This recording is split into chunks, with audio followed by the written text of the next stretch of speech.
प्रिय विद्यार्थियों, आज हम कक्षा 10वीं के महत्वपूर्ण प्रश्नों और उत्तर को यहाँ पर मैं बताने वाला हूँ। इससे पहले यदि आप चैनल पर नए हैं और अभी तक आपने चैनल को सब्सक्राइब नहीं किया है तो प्लीज़ आप चैनल को सब्सक्राइब कर लें और बेल आइकन को प्रेस कर लें। आज हम कक्षा 10वीं के महत्वपूर्ण प्रश्न और उत्तर को यहाँ पर मैं बताने वाला हूँ। Important question answer. पहला क्वेश्चन है, what did Lencho hope for, यानी कि लेंचो को किसकी आशा थी? तो Lencho hoped for a good harvest, एक अच्छी फसल की आशा थी। The crop only needed some rain, और फसल को किसकी ज़रूरत थी? सम रेन की, यानी कुछ बारिश की। सेकेंड क्वेश्चन है, who are what did Lencho have faith in, what did he do, उसने क्या किया? लेंचो को किस पर विश्वास था और उसने क्या किया? तो दो प्रश्न इसमें हैं। पहले प्रश्न का, Lencho had faith in God, Lencho को भगवान में विश्वास था। He wrote a letter address to God, उसने भगवान को पत्र लिखा भगवान को संबोधित करते हुए। Asking for 100 pesos to buy food and for seeds, मतलब 100 पीसोस की उसने आवश्यकता थी खाना और बीज खरीदने के लिए उसने भगवान को पत्र लिखा था। तीसरा प्रश्न है, who reads the letter, letter को किसने पढ़ा था? तो the post master reads the letter. Next question है, what made Lencho angry, Lencho को किसने क्रोधित किया?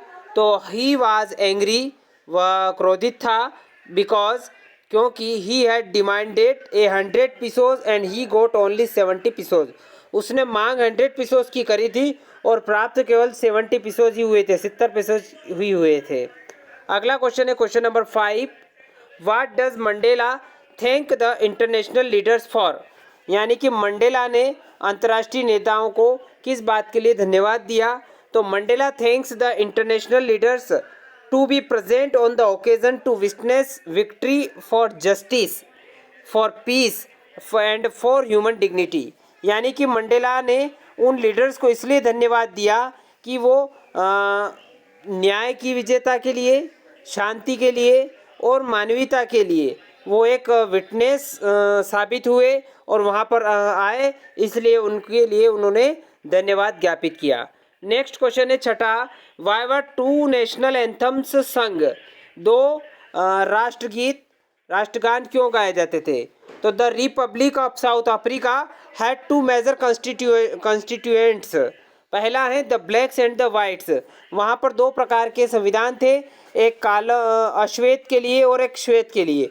It was appropriate and showed that the 2 communities were live together peacefully forgetting the past, यानी कि ये बात प्रदर्शित करने के लिए कि वहाँ पर वो जनता जो है शांतिपूर्वक रहती है और अपना अतीत जो है वो उन्होंने भुला दिया है। नेक्स्ट है, what does courage mean to Mandela, Mandela के अनुसार करेज, साहस का क्या अर्थ होता है? बहुत इंपॉर्टेंट प्रश्न है। अकॉर्डिंग टू मंडेला, मंडेला के अनुसार courage is a victory over fear, यानी कि डर के ऊपर जीत ही करेज है। अगला लेसन है हिज फर्स्ट फ्लाइट, इसका क्वेश्चन है important, why was the young seagull afraid to fly, जो यंग सीगुल था बच्चा, वो उड़ने से क्यों डर रहा था? तो the young seagull was afraid to fly, इतना आपको क्वेश्चन से ही लिखना है, यहाँ से आपको याद करना है। बिकॉज ही थॉट दैट, उसने सोचा कि हिज विंग्स, यानी कि उसके पंख, वुड नॉट सपोर्ट हिम, उसके पंख उसकी मदद नहीं करेंगे, सपोर्ट नहीं करेंगे। नेक्स्ट है 9वां question, what compelled the young seagull to finally fly, जो ये नवजात बच्चा था सीगुल का, वो अंततः उड़ कैसे गया? क्या कंपेल्ड? तो the sight of fish compelled him to make a desperate attempt to fly, at this moment his hunger overpowered his fear, जो उसकी भूख थी वो उसने उसको उड़ा दिया। नेक्स्ट लेसन है ब्लैक एरोप्लेन, ब्लैक एरोप्लेन का इंपॉर्टेंट क्वेश्चन है, I shall take the risk, what is the risk, मैं रिस्क लूँगा, वह रिस्क का क्या अर्थ है? तो the risk is to fly the Dakota straight through the storm, तूफान में जो डाकोटा है उसको सीधे उड़ाना, ये अपने आप में एक रिस्क थी। Why does the pilot take risk, pilot ने रिस्क क्यों ली? The pilot takes the risk, pilot ने रिस्क इसलिए ली टू रीच होम, घर पहुंचने के लिए और अपने परिवार से मिलने के लिए, meet his family. Next question है question number 12, what made the woman in the control centre look at the narrator strangely. जो इसका आंसर है the woman is the control centre looked at the narrator strangely. यहाँ तक आपको question में से लिखना है, यहाँ से आपको याद करना है। When he asked her about the other aeroplane, जब उसने पूछा अन्य, आस्क्ड हर उससे पूछा कि एक अदर एरोप्लेन के बारे में। In the strong weather no planes were flying, वहाँ पर कोई भी प्लेन नहीं उड़ रहा था। And she was surprised at his questions, और इस बात से वो सरप्राइज्ड हो चुके थे। अगला लेसन है from the diary of Anne Frank. पहला प्रश्न यानी कि क्वेश्चन नंबर 13 है, why does Anne want to keep a diary. Anne जो है अपने पास एक डायरी रखना क्यों चाहती थी? तो राइट आंसर है because she had no close friends, क्योंकि उसका कोई भी घनिष्ठ मित्र नहीं था, वो डायरी को अपना घनिष्ठ मित्र मानती थी। अगला है what made mister Keesing allow any two talk in the class. कौन सी बात ने मिस्टर किसिंग ने एनी को कक्षा में बात करने के लिए अनुमति दे दी थी? Annie's last essay in the form of poem showed mister Keesing the lighter side of naughty child, यानी कि नटखट बच्चा।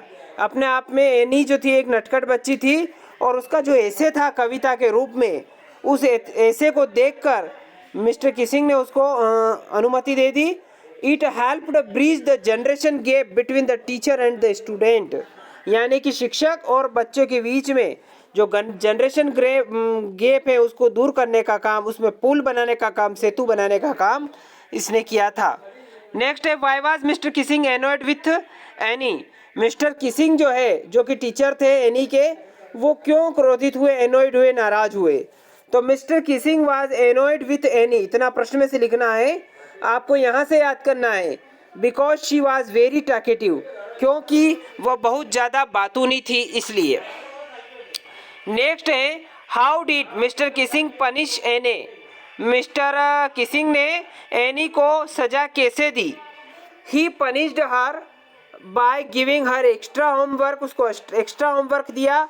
टू राइट ऐसे, निबंध लिखने के लिए दिया, और वो लिखने के लिए दिया चैटर बॉक्स के ऊपर। अगला है अगला lesson glimpses of India a baker from Goa. इसके question answer, what are the elders in Goa nostalgic about, यानी कि जो एल्डर्स थे गोवा में, तो they are nostalgic about their old Portuguese days, इसका राइट आंसर है। Next is what is the baker called in Goa. Goa में बेकर को क्या कहा जाता है? तो the baker is called pader in Goa, pader कहा जाता है।